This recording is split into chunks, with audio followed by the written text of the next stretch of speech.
This podcast is part of Mishmash Media.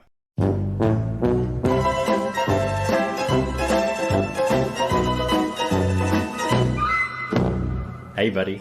Hey, how's it going? Good. Welcome to another episode of Curbcast. This is a podcast where we review an episode of Curb Your Enthusiasm, scene by scene, and we do the episodes in chronological order. My name is Ivan. And I'm Stephen. And we are doing it, Season 8, Episode 2 of Curb Your Enthusiasm, The Safe House. An episode which had its funny moments, Steve, and a few, I guess, controversial moments, with the cases of mistaken identity, things like domestic violence, lots of controversial themes in the episode. Yeah, they deal with some heavy topics in this episode. And yes, as usual, Larry is not delicate about any of it. He only thinks of himself. But yeah, hilarity ensues. I like this episode. Yeah, no, it was fun. We see Richard Lewis for the first time this season as well. And he's got a very buxom girlfriend, Stella.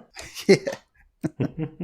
Yeah, he's not just going out with her because of her tits. He likes, the fact that she gives to charity, and she's, an intellectual, and she likes reading, and he's not shallow at all. I love Marty in that scene, man. When Marty's just, he's got such good zingers in that one. Yeah, Marty's.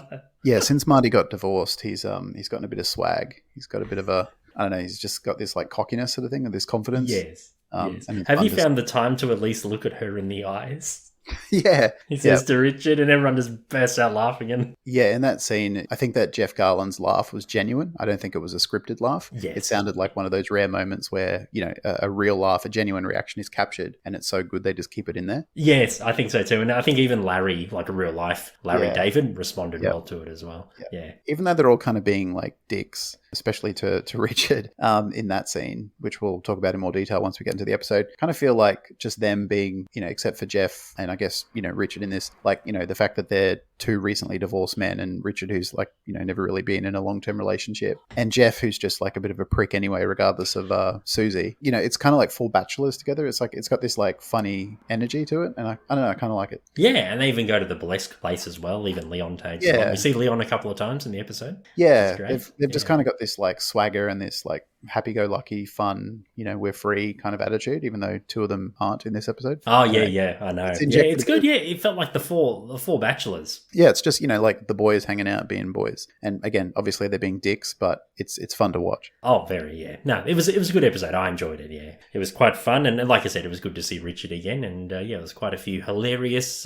moments. And like I said, some controversial subjects that were touched upon in this episode. Yeah, no, some really good scenes in this episode. We look forward to talking about them. If you want to talk to us about this episode or anything else, you can. Our email address is curbcastpod@gmail.com. We're on social media as well. You can check out those details in the show notes. We are on Patreon if you want to support us. Patreon.com/mishmashmedia. For $1 US a month, you can get access to Curb Your Enthusiasm a week or so early, starting with Season 8, which started last week. And also, if you don't want to support us financially, but you want to help us out, you can just rate us or review us on your podcast app of choice, or let someone who likes Curb about us. Spread the word. Yeah, that would help a lot. Season 8, Episode 2, The Safe House, aired in the US on July 7th, 2011. In this one, Larry becomes an unlikely role model for battered women. Richard Lewis's relationship with a burlesque performer is put to the test, and Leon survives a case of mistaken identity. I have no trivia for the episode, buddy, but I guess we'll get into scene 1, huh? Sounds good. Larry is in a supermarket and he spots a lady reassuring another lady who is crying in front of the freezer. Larry says he needs to get some Chubby Hubby Ben & Jerry's ice cream, as the lady asks him to give them a moment. He directs them a little to the left, little to the right. He's like, just move a little to the left, a little to the right, or a little to the right, or a little to the left. I love that muttering he does when he's like trying to tell them to go left or right. Yeah, and the it's like very sing-songy, and also the feigned sympathy when he's like, "Oh yes, yes, yes, It's personal, right? Yeah, he's trying to sympathize or empathize with her. He's like, "Oh yes, yes, yes, little to the right." He's trying to work in. He's basically saying move, but he's trying to work it in this like more subtle way of like, "Oh yes, yes, yes, Yeah, he's pretending to be empathetic, but he's just being pathetic. Yeah, take out the E and M.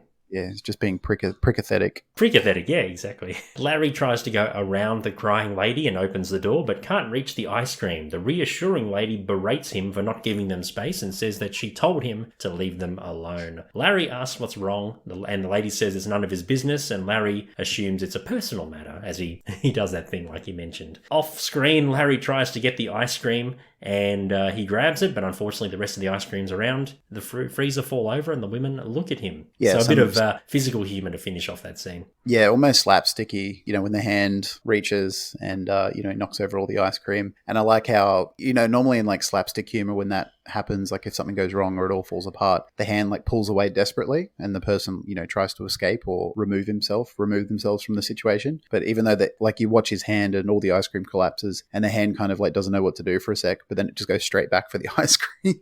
Yeah. I feel like it's just that like Larry David, like just that, that Larry David determination of like, I don't care how, like, whether I insult anyone or like, I don't care what the cost is. I'm going to get what I want, which in this case is a tub of Chubby Hubby. And the funny thing is as well, like adding to that as well, it's like, I guess it's meant to be like a serious scene. Like a woman is a victim of, family violence and she's getting reassured by, we find out to be like the mother of the safe house. And yeah, it's like a very serious scene, a very endearing scene. And I just love how you just see Larry's arm slowly creep into behind them. Yeah. To get the ice cream. It's meant to be like a serious moment interrupted by some slapstick in the background. Yeah. It's fun. That's good. Yeah, it's funny, very funny. But yes, unfortunately, Larry didn't get the Chubby Hubby ice cream. That's a flavour I've never heard of Ben & Jerry's. Chubby Hubby, it must be an older one, because I've had so much Ben & Jerry's, but never heard that one. I've heard of it before, like maybe in a movie or a TV show, but I've never seen it here in Australia. I was in America in October last year, and I think I went to a 7-Eleven or a convenience store or something, and I did have a look at the Ben & Jerry's ice cream, and there were, I can't remember the names were, but there were some flavours that we don't get in Australia. So maybe Chubby Hubby is just one of those. Oh, probably, yeah, because Ben & Jerry's, I think, has only been in Australia for like 5-10 years, maybe. Probably. We get like 6 or 7 flavours, I think. Oh, no, we get I'd say like 12 to 15 flavors. Okay, I could name at least 10 off the top of my head. I'm a massive Ben & Jerry's fan. But we you love it. We don't get the full range like America. I think because it's manufactured locally, under license. It's like, like Heineken or whatever. It's brewed locally under license. I think Ben & Jerry's here is is made. Well, you brew milk and cream and all that stuff. You mix it all together. Yeah. It's kind of like a brew, sort of. Yeah, I guess so. So maybe not all the flavors are made here because we can't emulate. We don't have all the local ingredients or something. I don't know. But yeah, we get most of the flavors, just not all of them. Yeah, and plus in America, there are some additives and things which are legal there, but they're banned in Australia as well. Yeah, high fructose corn syrup and all that weird shit that just... Yeah, stuff that we don't really put in our food in Australia. No. Yep. No, it's not really an Australian thing. But yeah. I guess, you got to follow all those rules as well. So it makes sense that we produce it locally. But yeah, I like Ben & Jerry's too. Yeah, no, Ben, I mean, there's a reason it's $14-15 for a small little tub. It's fucking great. So yeah. Yeah, I'm happy to pay that. Yeah, I'm happy to reach my hand into the freezer machine and the freezer and try and grab it.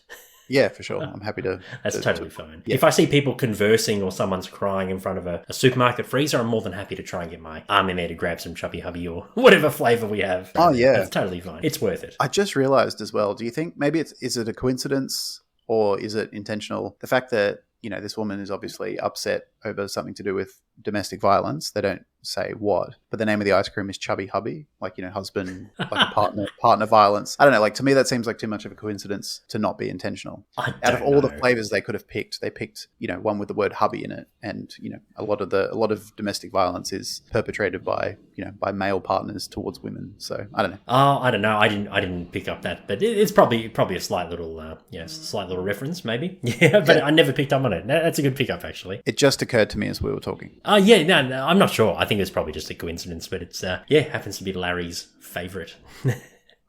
Marty reveals to Jeff and Larry at lunch at a salad bar that Richard is dating a dumb burlesque dancer with big breasts, or he calls them magnificent breasts. Richard walks in and he says that he was late because he was on the phone to someone who was trying to take their life. And he claims that many people call him when they're feeling this way. They all wonder if Richard would be on the phone with them for the same issue, as Larry asks Richard if he's dating a burlesque dancer. Richard seems confused at first and he gets angry at Marty for telling them. Jeff says that Richard is only going out with her because of her breasts. Marty jokingly asks Richard if he'll ever set aside a day to look at her face, as Jeff and Larry burst into laughter like we mentioned in the introduction. that was so good. I know, I think you're right. I think because Marty is no longer tied down and he had his divorce in the previous episode, he's kind of more open and free, and he's swinging and he's pulling out the zingers. You don't really see that in Marty. I guess you could say like the marriage kind of restrained him a little bit. Yeah, I mean, it makes sense. If you're committed to one person, you tend to be a bit more,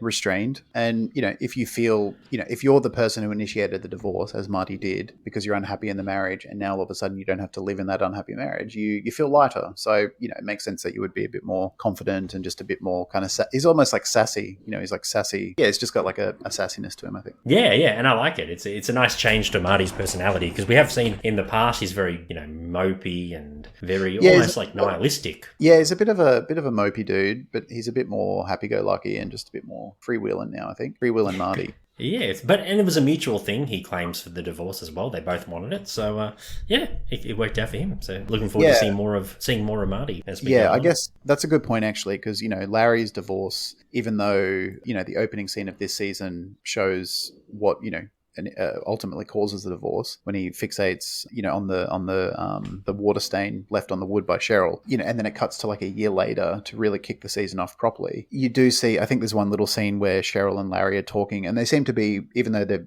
going through a divorce, they seem to be at ease with each other. Like there's a bit of banter, and like it's not bitter, but it's still taking a toll on Larry. Like he's still straight away, like his last season we commented on a lot, and I think you can see it in this episode and like the next, few episodes, that Larry's like he's just fully unleashed now. He doesn't have Cheryl to like be a buffer or keep him on any sort of leash. Like his full prick mode is now engaged, and I feel like he's basically unfiltered. Exactly, and I feel like part of that is not only because he doesn't have anyone to like sort of keep it at bay, but also because he is upset. It is, it wasn't, he worked a whole season and he engineered a whole Seinfeld reunion just to try and get Cheryl back, and it all fell apart. He's got, even though they seem to be okay with each other at this stage, it's still taken a toll on Larry emotional, and I think that bitterness has made him more of a prick. Whereas, it has. Whereas Marty's divorce, because it was mutual, and I'm sure it wasn't easy, I'm sure it took some toll on him, but because it was a mutual divorce, it wasn't this bitter divorce and seemingly didn't have this like protracted legal fight and like, the bitterness that comes along with a lot of divorces. I think that's why he seems so like upbeat, because even though it was tough, it was the best version of something that's pretty hard. I think Marty and his ex had pretty decent lawyers by the sounds of it. Yeah. Another funny thing about this scene, Steve, that I really liked is when Jeff says to Larry, they talk about Richard like being the guy that they'd call if they had those feelings. And Jeff says, what would be the reason that you would call Richard for? And Larry says, I'd call him Richard for him. Because of him. And then Richard's like, so you'll call the guy who's made you feel this way. You'll call the same guy who's making you feel upset. It's just really he's the reason for his wanting to commit suicide, but he's also the help he's trying to get to stop himself. Yeah, it's like a paradox kind of thing. Yeah, the cause. Like Homer says about beer. In this case, it's Richard. It's the cause and solution to life's problems. Oh, it is. Yes, it sure is. So Richard is the cause and solutions to Larry's life problems. Yeah. Hypothetical problems. Yeah. Yeah. I mean, he is. I thought that was pretty good. Like Richard feels proud that like Larry would call him, and then suddenly Larry pulls that line, and Richard's like disappointed. Yeah. I mean, he is obviously is teasing him a bit. Like they are laughing about it, and you kind of can see like Larry's being a bit cheeky about it, but he's making a point in that Richard's a bit of a miserable cunt. Yeah, he is a bit of a miserable cunt. Yes, in this scene he certainly is. Yeah. And then I love how Richard like rattles off everything she does. She's like, she gives to charity and this, and Marty, being on fire as usual, laughs and says, "What gives to charity? What gives free like dances for charity?" Yeah, I mean they can see through it. It's like it's like they're his friends. They understand what he's like, and they're giving him shit because they know that he's just full of shit. It's like, you don't like her. I mean, not to say that he can't like those things about her, but the fact that he's trying to say that the top priority isn't her tits. It'd be okay if he was like, well, it's mostly the tits, but I also like these other things. But he's trying to put the boobs like, eighth down the list. And they're all like, no, it's number one. We see through you. We know what's going on. Exactly. And even Marty says that like before Richard turns up that she's dumb, Yeah. Like she's just stupid. Why would you like this person? Exactly. She's a bit of a ditz. From from what we hear, yeah. Richard leaves as he has an audition. He's very offended about his friend's belittling of his girlfriend as they all continue to laugh as he walks out. So yeah, they're all giving him shit. Marty suggests that the three of them should go see her dance. Larry says that they can't tell Richard about this. Marty does a hands in, but the others refuse. They agree to go see her dance as Marty and Jeff leave. Larry is going to pay the bill, and a man nearby asks if he can watch his computer at a nearby table while he goes to get something, and Larry accepts. The scene cuts to Larry, who has appeared to have waited a while for the computer, and another cut happens as well to indicate that he's been waiting for quite a while, and there's not as many people at the salad bar. Larry turns to a person next to him and asks if he can watch the computer as he has to leave, and the man happily accepts. Larry walks off. Admit it. The only reason you're going out with her is because of her ample bosom. It's despicable to say that to me. Of course not. For her brains and her sense of worth and... Have you set a day aside when you're going to finally look at her face? That's very funny. Yeah, laugh it up. Listen, I have an audition now, so right. if you don't mind. I'll see you later. That's very funny. That's it? You come for 2 minutes? I told you why I'm late. I have an audition. All right. And quite frankly, I'm a little offended by you just focusing on a woman's breast and nipples when maybe I'm in love with her. All right, so how's that? You're always in love. No, I'm not always in love, but she also gives to charity, and she has a great She personality. gives to charity. That's right. Larry parks his car outside his house and he spots an owner and their dog at his front yard. The dog is pooping on the front yard. Larry accosts the owner for always doing this, and the lady says that life can get so crazy sometimes, or life gets so crazy sometimes. As Larry says she needs to bring doggy bags, he says that dogs and bags go together.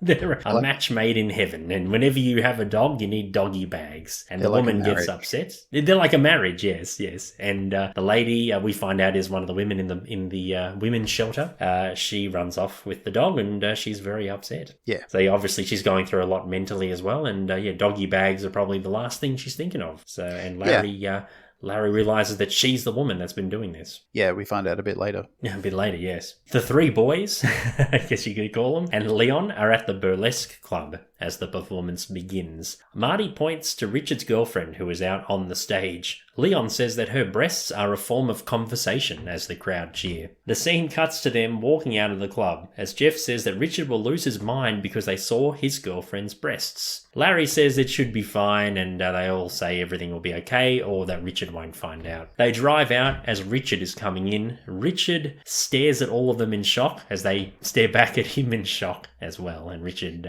looks pretty pissed off. So yeah. he's like they make a point in a later scene, like she's doing this in public, like she's getting her breasts out for work. So you can't get upset for seeing someone, who does this for a living. You know what I mean? I think Richard's just being a bit too protective. What do you think? Yeah, I don't know. I'm in the middle. Like, I kind of understand where Richard's coming from, but at the same time, I understand their point about her. Well, she does this for a living, and, hundreds or thousands of strangers are seeing them every week or every night or whatever. But like, even if that is the case, there's a chance, like, unless you go and see, it's not like she's getting her tits out to everyone in every situation. It's in a very specific scenario. You have to like pay, to a lot of people see her boobs, but you have to do a bunch of things to see them. So I don't think Richard's upset about the fact that his friends have seen her boobs, like just in general. I think it's more the fact that they've like gone to a lot of effort to do so. And when he's asked them not to, you know what I mean? And like not telling him as well. And not telling him, yeah. And, he's like, and also knowing that would upset him. Like if this were like, say, me and you and two other guy friends of ours, and one of our partners did this, and that person said, I don't want you to go watch her dance. Even if I didn't understand it, I'd respect it, because it's like, well, that's your part, this is your comfort, and this is what you see as a boundary. I won't cross it. So I think he's more upset. I don't think he's upset about them actually having seen her boobs. It's just more like they've overstepped a line that he's clearly laid out, and also that they've actually gone to an effort. It's not like they just like walked past her bedroom and accidentally saw her getting changed, and it was just like a complete accident or a situational thing. It was like, I'm going to pay money to go look at her boobs, and I'm going to talk about it. I think that's to see what all the action's about. I don't think it's the actual boobs. I think it's just them stepping over that line that he, clearly isn't, that he's clearly laid out. So Richard's in the right here. But at the, like I said, I'm in the middle. Like, I get why Richard's upset. I can see both points of view very clearly. Yeah. They both got points. Yeah, that's true. But no, I get what you mean. Yeah, I think after what you said, I think your theory sounds more plausible. Yeah, no, I think it makes sense, because I can see why Richard like would get upset. And yeah, you're right. I think the point that I wasn't thinking of was all the effort that the four guys went to go see them. Yeah, that's what I mean. It's not like if she just walked around. I mean, she wouldn't, but like if she just walked around topless and they would have seen them anyway. At some point, it's like, okay, well, it's going to happen. But yeah, like they had to go to a certain place at a certain time and pay money, and like, you know, it was very specific. So yeah, to go see her. So yeah, it's kind of Exactly. it's a bit of a slight, which is Yeah, which is I think so. understandable. Yeah. Yeah. And plus, you know, like they also, you know, like even though they're all friends, they all sort of fuck each other over. Like they're all frenemies in a way, except maybe Larry and Jeff. Like they're genuine. Jeff and Larry. They're probably genuine not. friends. They don't really have a lot of tension. But like, you know, Richard and Larry and Marty and Larry and seemingly like Marty and Richard, like they all kind of, you know, they all fuck each other over in a way. So I think they don't really A little care bit. about Richard and his feelings. They just want to see some boobs. Yeah, I think it was more of the intrigue. I think because Marty said she's got magnificent breasts. Like he already met Stella, Yeah. you know, prior to, you Yeah. know, them going to the blessing. I think it was more of like an act of curiosity more than anything. It's like, you know, Marty's talked up these boobs and Richard, you know, really is into her. Let's see what she's about. Yeah. They have a pretty good time. Yeah. Even though they fucked their friend over a little bit. Mm. The next day, Richard and Larry are at the same salad bar. Richard accosts him for what he did as Larry defends himself. Stella, his girlfriend, arrives and is introduced to Larry. She claims that Richard said Larry looked old and he doesn't look as old as what she said, and Larry gets mildly upset about it and says that Richard is 2 days older than Larry. I don't know if that's the truth in real life or not. It probably is, but yeah, Richard told Stella, you know, behind Larry's back that he was an old guy, and Stella's like, you don't look that old. You look all right. Yeah. Larry's mildly offended. Yeah, I think it's the fact that he's got white hair and he's bald. It makes him look older than he actually is. Like he looks 80, but he's only, you know, 60. Yes. I think if he had more hair on his head and it wasn't white, he would look, you know, 20 years younger. And even Stella's surprised. Stella thinks that he looks pretty young for his age. Yeah. Larry says that he saw her performance and praised it, and he also praises her breasts, and Richard, of course, gets upset. Stella is flattered by the comment, and she asks if Larry liked the air fucking sequence in the dance. And Larry says, yes, it was very good. He says he enjoyed the show, but for one criticism. He says that he noticed that Stella has a mole under her right breast that should be checked out by a doctor. And Richard says, how the hell did you see a mole from that distance? And Larry says he has, quote unquote, breast vision. And then Richard shakes his head. Yeah. I do like how he's And like, Stella says she'll get it checked out. I do like how Larry says, yeah, I could be a burlesque dermatologist. I laughed at that. But that would be an incredibly specialised field. I don't think you get much work. No. Maybe like a stripper dermatologist. I feel like there's a lot more strippers than burlesque dancers specifically. Burlesque dancing is like a niche aspect of, you know, stripping or exotic Yes. dancing, like a genre. Yes. So maybe if you were just like examining any person who takes their clothes off, whether they're like strippers at a strip club or like private strippers or burlesque dancers, you know, I think you'd get a lot of work. But if it's just burlesque, yeah, you'd be, I think you'd be working part-time. Yeah. You think you're like in the 1800s or something. Where Yeah. burlesque was like a big thing. Yeah. Now you'd have to kind of expand the pool, so to speak, wouldn't you? That's what I mean. I think you'd have to Yeah. expand to anyone who's taking their clothes off for money in any circumstance, not just burlesque. I can All imagine forms. somewhere like LA that'd be a pretty good gig. You know, if you were able to do deals at a few clubs or, you know, dance bars or clubs, whatever they call them, yeah, you'd do it right. You'd have regular clientele. I reckon Las Vegas would be the place. I Oh, reckon that's Vegas, probably- yes, Vegas, you know, yes. or yes. Paris. Yep. Any party city. Las Vegas, Paris. I don't know. Maybe London. You know, Even anywhere. LA, anywhere I reckon. LA would LA. be right. Yeah. New York, LA. Yep. Yeah. Reno, The majors. Atlantic City. Yep. Anywhere there's a lot of casinos and money and debauchery and naked people. Lovely. Hell on earth. Outside the bar, the computer guy from earlier approaches Larry and asks him where his computer went. Larry defends himself and he says some black guy looked at it, he asked some black guy to look after it as he had to go. The man gets angry and he pulls himself up, realizing that he made a racist remark as Larry, glares at him. The man backtracks to try and change his statement as Leon pulls up. The man walks off. Leon asks who that guy was and Larry explains the story but plays it down. Leon asks who he gave the computer to and Larry says, a black guy. Leon gets upset that a black guy may have stolen the computer and Leon explains how he's able to do things for like skim Larry's credit cards, forge his signatures and even know his mother's maiden name to get extra money. Larry gets mad about Leon finding out all of these things as they drive off and he gets angry saying, how the fuck do you know my mother's maiden name? Yeah. And Leon says, I overheard you say it. So Leon, he's got street smarts. He's able to figure out, things, Larry's safe combination. He's able to unlock Larry's money whenever he wants, basically. Yeah, look, I mean, Leon's got a point in that, like, he could have done this and he didn't. I don't feel like, though, you need even to have street smarts to have, like, figured out Larry's security protocols. I think, They're like, pretty lax. I think, like, a lot of people his age, his password would probably be, like, his street name and then his birth year. It would be, like, like, Walter Street, 1948 or something. It would just be very, very easy to crack if you wanted to. But you're right. Like, Leon does have the street smarts, but I don't think it would take a whole lot to steal something from Larry if you really wanted to. Money or his car. He's just extremely observant. Yeah, exactly. Yeah. I love how he says he could have done this, he could have put the ATM code in, he could have done this, he could have done that. Yeah, and he's like, what the fuck? Yeah, he's like, your ATM code's like 3849 and your last 4 digits of your social security are like 4938. He's like, you just swap that shit around. Like, that's it's it. basically Your mother's saying, like, maiden name is Ratner. Yeah, you are easy to hack if I wanted to, but I'm not. Yeah, because you're my friend. I'm sure these days Larry's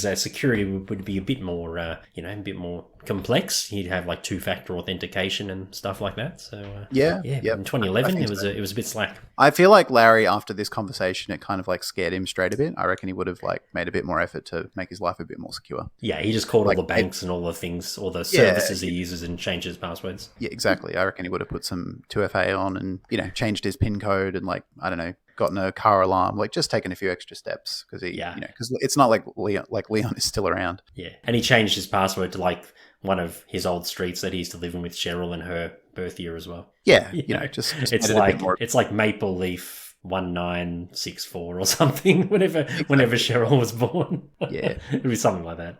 Yeah. Larry answers the front door and the reassuring lady from the supermarket is there. She introduces herself as his neighbour Margaret as they recount the supermarket experience. She explains that the crying woman in front of the freezer was a new member of a safe house and Margaret is the house mother to protect and house female domestic violence victims, and she says that the house is just a couple of doors down. Margaret says that another member who has a dog was upset with what happened with Larry before, and she asked Larry to come into the house and talk to the ladies to bring up these issues and apologise, as Larry initially dismisses the offer. She suggests that Larry try and improve the image of men by having a quote-unquote safe man in their environment, and Larry, feeling a bit intrigued and, humbled being called a safe man, finally accepts, and he jokes that he may find a date over there, as Margaret says, we have our limits. Be careful. I don't think going to a women's shelter is probably the best way to pick up Larry. I think these women probably don't want to be with a man for a long time. So Exactly. You give him some space, will you? Exactly. And look, Time and place, Larry. Time and place.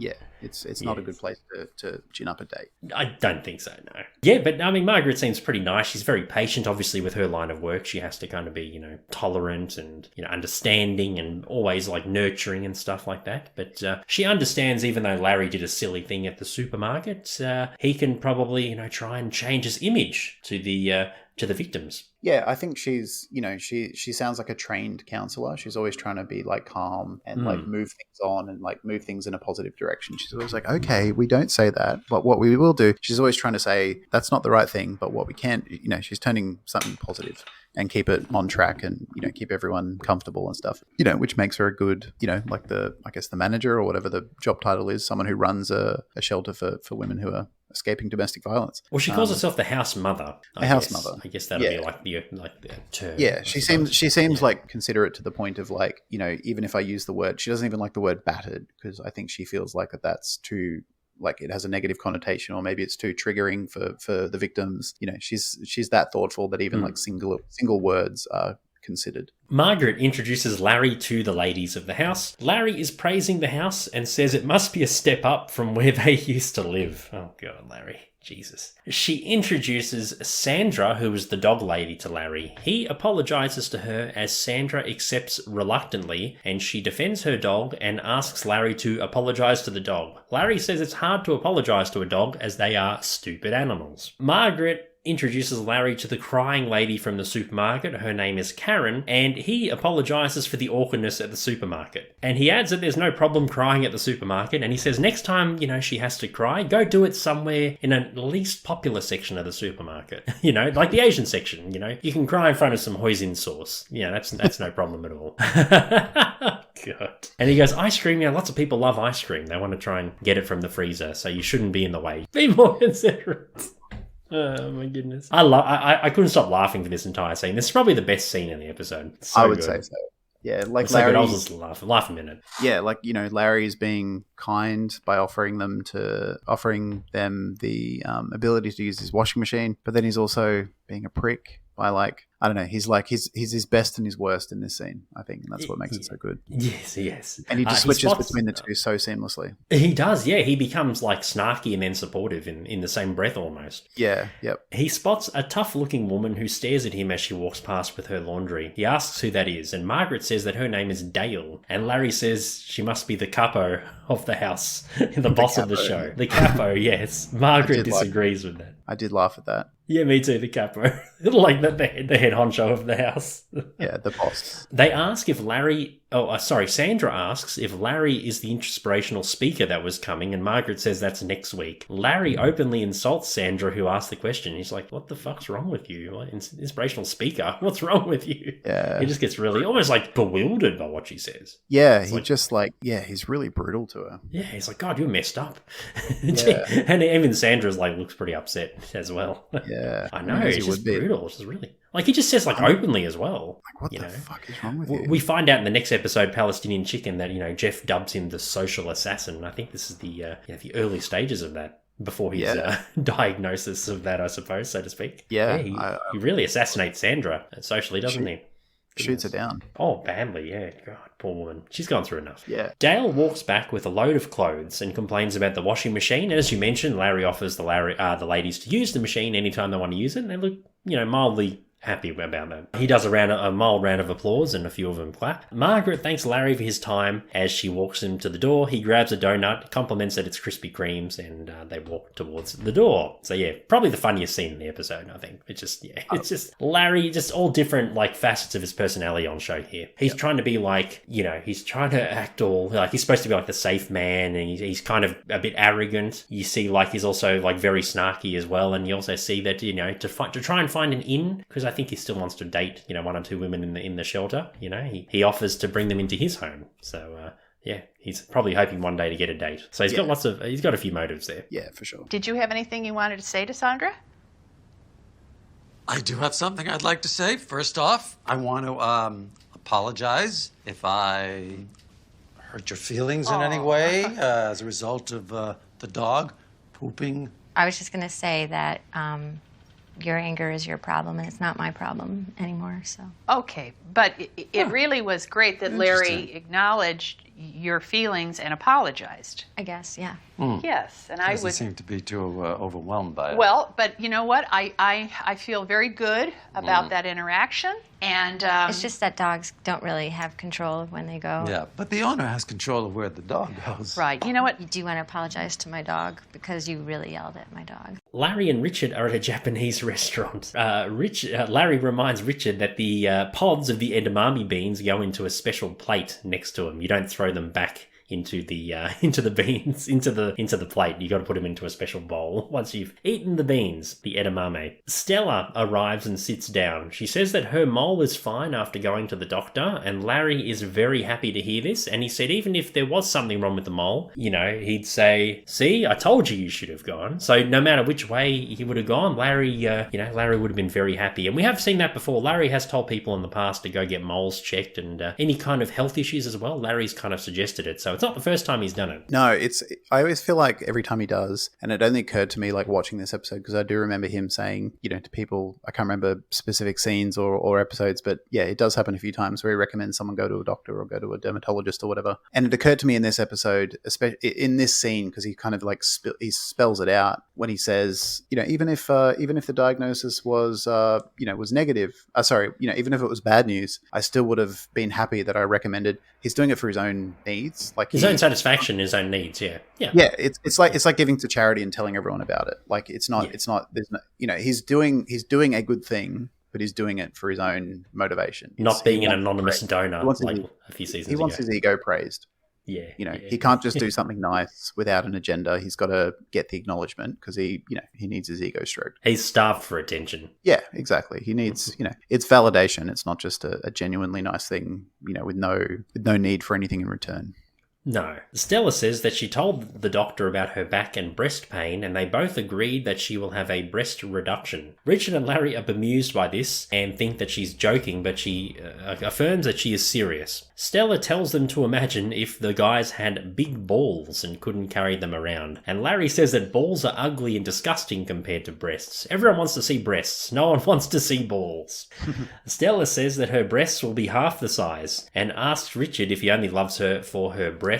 And Larry, says about Richard that Richard's a lot of things, but he's not like that. And even Richard, seems to be, at least in front of Stella, seems to be a bit upset about what she just said, and Larry defends him. Yeah. Stella goes to the bathroom as Richard blames Larry for all of this. He admits that he likes Stella for her breasts, and only for her breasts. In a very, Seinfeldian kind of way, they say that she is selfish for going ahead with this. It's something that George would say, if he met someone, in Seinfeld who needed a breast reduction or wanted one, he'd say, that's selfish. Yeah. It just kind of reminded me of what, Costanza would say. Yeah, no, I agree. What you're doing isn't convenient for me, so therefore you shouldn't do it, regardless of, its benefit to your life. Yeah, exactly. And even though, it's beneficial to your life and your health, you're the selfish one in the fact that we can't get enough eye candy. We're not going to get as much eye candy as we normally get. So, yeah, and it just drives home the point that all he really cares about is her breasts, or the size of her breasts. Well, Richard openly admits it when she's in the bathroom. He's like, "That's it. I do like her for the breasts. That's it." And also, she's quite generously proportioned. Even if her breasts were halved, it's not like she's flat chested. She's still got quite a lot to for Richard to be happy about. So I think he just wants his breast and he wants to eat it too. Yeah, because Larry calculates what's half of double D, like a B or something, and he goes, no, B minus. B minus, it's closer to the D. It's closer to the D, and Richard's like, I'm not in the mood for algebra. Great line. I think that was improvised, but yeah, good line.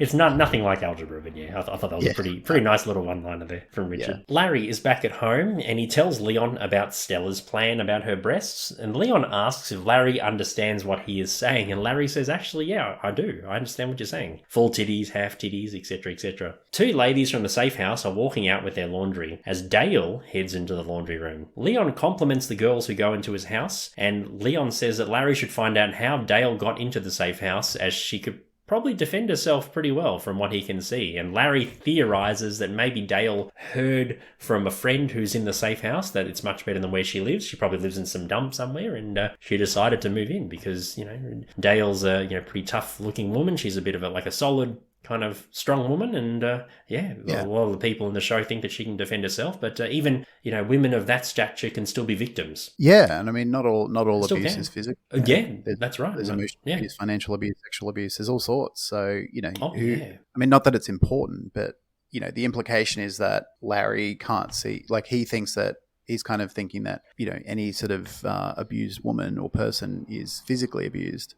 He doesn't have the creativity or the insight to understand that, maybe she is pretty tough looking, and she's got a pretty surly, don't fuck with me kind of attitude. But at the same time, she's not the big, there are people who are bigger than her, and not all abuse is physical. So yeah, who knows? I think it's also a product of the time as well, because, these days, in the last, 5-10 years, there's been more awareness of family violence and what kinds of abuse there are. I think, around this time, there was more awareness that was starting to come along about, DV and that sort of thing. And yeah, lots of people associated that with physical abuse. But now, through awareness campaigns and stuff, we do know that there's more different kinds of abuse. And it's not just women, and it can be men, it can be children, it can be pets even, they get abused. Yeah. There's different kinds, like you mentioned, there's different kinds of abuse. I think it's also, like I said, it's a product of its time. In the 2010s and even earlier, people thought, domestic violence is just the husband beating the wife. Yeah, and whereas there's also same-sex couples who are in abusive relationships as well, and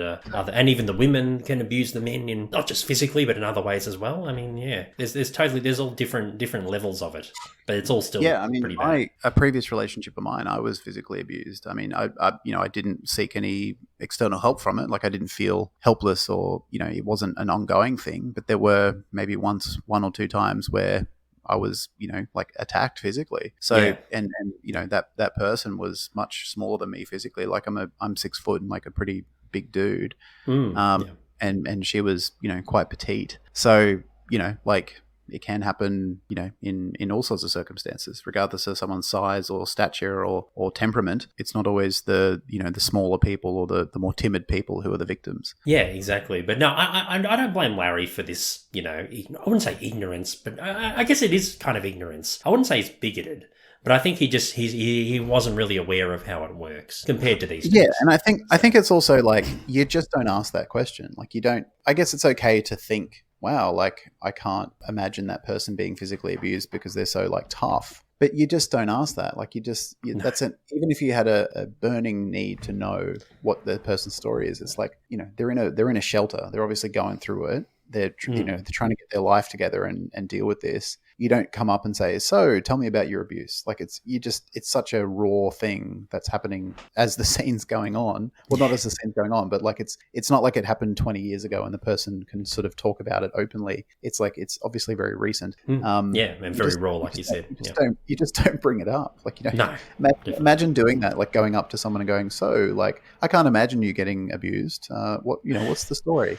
Like that's just it's kind of fucked up. Yeah, and thankfully we don't know the reason why Dale is in there, and thankfully they didn't go down that path. We'll leave that open to interpretation. That's totally fine. And I mean, she,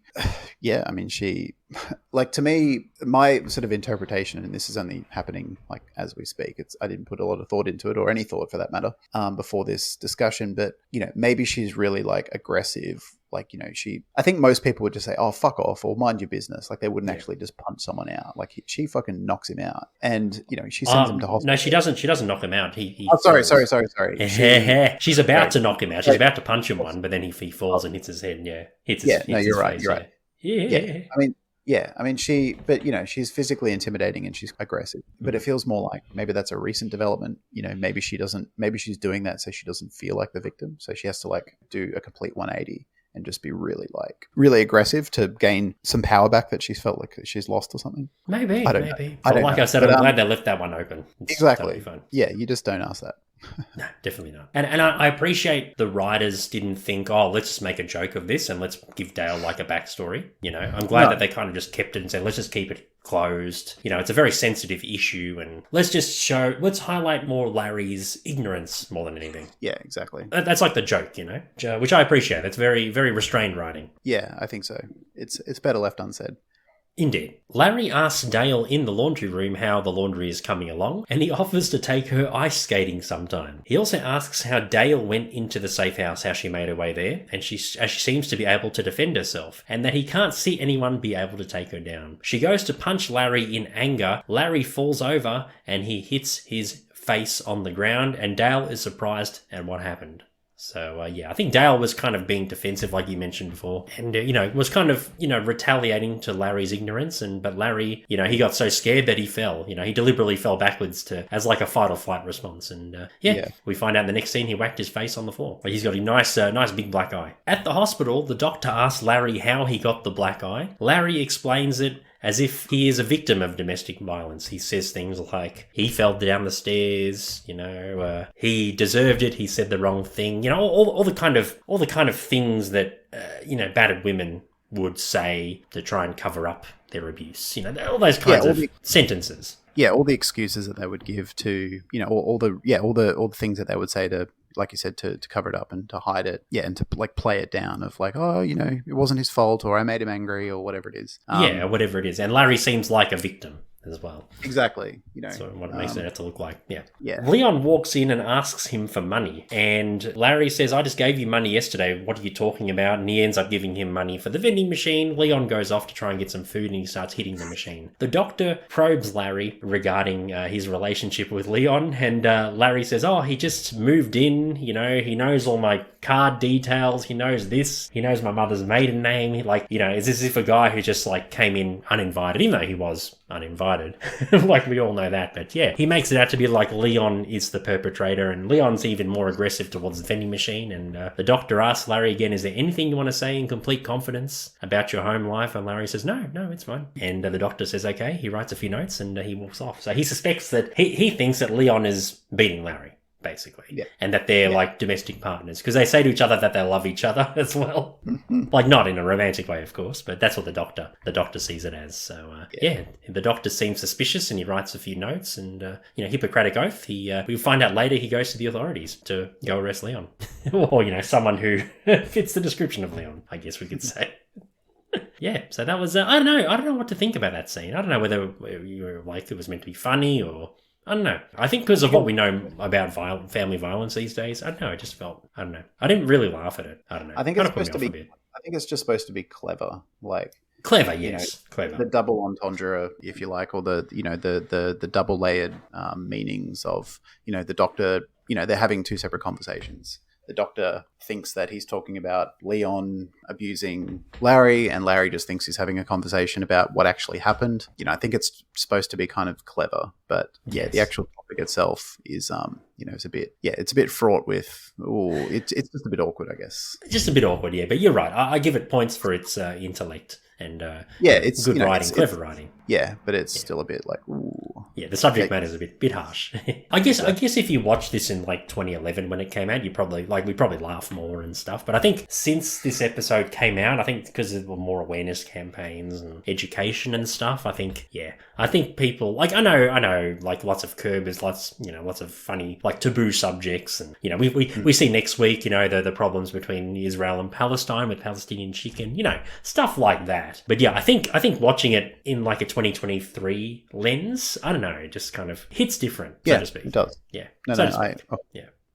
I get what you mean. At Baskin-Robbins, Larry answers his cell phone, and it's Richard. He says that Stella is going ahead with the procedure on Friday, and on the Thursday he is having a party to farewell her breasts. Richard adds that he's never been to Vietnam, but he feels like this is his Nam. Seeing off those breasts. Terrible. Larry hangs up the phone and he spots an African-American man with the same computer as the other guy before. Larry goes up to him to chastise him for not looking after the computer when he left, and he realizes it's a different person. The man asks who Larry thinks he is, and Larry says he claims he looks like another man who stole the computer. The man asks, is the man white? And Larry says, no, he's actually a black man. And the man says, oh, so you think all black people look alike? Larry retorts and says, I think all computers look alike. Pretty well handled, I'd say. Yeah, well, yeah, pretty well handled, even though the man gets mildly offended. Yeah. Totally understandable. That's totally fine. Again, Larry's ignorance at play here. Yeah. And we have mentioned in several episodes, there have been instances where Larry is perceived as racist, but we know he's not an actual racist person. It's one of those instances, again, where he thinks that this man is the black man from the salad bar, but it's actually a different person. And it's he made a mistake, but there was no maliciousness, to that. He wasn't being like openly racist or anything. So it was just an ignorant response by Larry. Yeah. Richard is at the supermarket and he's trying to get ice cream at the supermarket freezer, I should say, as Dale and Sandra are blocking the fridge and talking. They explain to Richard that they are from a women's shelter, and Richard looks at Dale and says that she looks like she can defend herself. Dale gets angry and closes the fridge on Richard's hands as he screams. So you don't see the freezer door landing on Richard's hands, but you just hear it off screen, and he starts screaming as Dale is very, very angry. Larry is walking out the front of his house with laundry as the salad bar man, who's named Bob, hands him the laptop, the African-American man from before. Larry can't believe his luck. Bob says sorry, as he said no one else he trusted that looked trustworthy was around, so he took the laptop home. And Larry thanks him and invites Bob into the house, and he says he's just got to go next door for a few minutes, and if he can just wait in the living room, that'll be great. Bob is sitting there reading a magazine as someone knocks on the door. It's the police, and they say they're looking for a domestic violence perpetrator who fits the description of Bob. They arrest him in a case of mistaken identity, and they say that Larry is being moved into a safe house as they put him in the car and drive off. Moments later, Leon walks in with some food, completely oblivious to what happened. So, yeah. Leon's very lucky he wasn't there. Yeah, he just, some fortunate timing for him. Very, literally seconds. Seconds. Otherwise he would have been in jail. And supposedly Larry went into a safe house. So there you go. Did he go to the safe house down the road? Is that where they took him? Oh, well, it said a safe house, but we don't find out. I think it's open-ended. Because in the next episode, everything's normal. So, yeah. I assume they probably put him into a men's shelter. Probably my guess. True. Yeah. Hopefully in a house nice as the women's one. Yeah. In the final scene, Larry calls Richard to ask how he is going. The scene cuts to Richard in bed with casts on both of his hands as Stella is lying in bed with him as they both look disappointed. And that's the end of the episode, The Safe House. So, yeah, this one was enjoyable, Steve. I give this one 3.5 Larrys out of 5. I mean, I think I take probably a point off, probably, or maybe half a point off, probably because of the subject matter as well. I think because, look, I know there's different scenarios, there's different taboo topics and stuff, but family violence, I don't know, it seems like one of those kind of things where it's pretty hard to get comedy out of, you know? It's like, I don't know, I think it's quite difficult. And I feel like some of the situations like Larry at the hospital and stuff, I feel like for me didn't quite land, you know, through a 2023 lens. I guess in a 2011 lens, I probably would have laughed at it and said, oh, that's funny. But I don't know, just I don't know, I just feel like the subject matter, it's a bit hard to make it comedic. And I feel like even though the episode in general was all right, I feel like there was some missteps in the humour. What about you? Yeah, I pretty much agree with you regarding like the humour and the topic. Or the subject matter. I give it 3 out of 5 Larrys. This was one of those episodes where, as a whole, I thought it was like just okay. There were some scenes in here that I thought were really good on their own. The scene where he goes to the house. Exactly. I thought that was if I was just rating that scene, 5 out of 5. But the whole episode, about 3 out of 5. I don't think that there are any bad parts of the episode. Nothing that I was like, oh, that sucks. But yeah, I think just the subject matter. And look, you know, I mean, I think it's fair to say that Curb has tackled even more like heavy topics than domestic violence, or as heavy as domestic violence. Yes. You know, obviously it's not a competition, like it's all kind of messed up, but you know, they don't stray from controversial topics or topics with a lot of that just hard to deal with, hard to tackle. But I don't know, like, so I don't think it's even the subject matter per se. It's just the way, I just think that it could have been handled in a much more like, I don't know, in a much more intelligent way. Some of it just felt a bit clunky. And like I said, I do forgive the episode. I do forgive the episode though, because back in 2010, 2011, the education around this subject wasn't as developed. So True. I can understand it. Yeah, I can understand where it is in that context. So I forgive it a little bit for that. Yeah, no, fair enough. But yeah, that was The Safe House, Season 8, Episode 2. Let us know your thoughts on the episode. And thank you so much for listening. That is another episode of Curbcast. You can find us on pretty much any podcast service, Apple, Spotify. Just type Curbcast in and enjoy. Listen to our previous episodes and get in touch and let us know what you think. Indeed. My name's Ivan. And I'm Stephen. And we'll catch you next week for the Season 8 classic, Palestinian Chicken. I watched it again twice today, Steve, and it's definitely one of the classics. I can see why. So I'm looking forward to talking about that with you next week. Yeah, that's right. It's a doozy and it should be fun. It should. All right. Take care of yourselves and each other. Bye. Bye.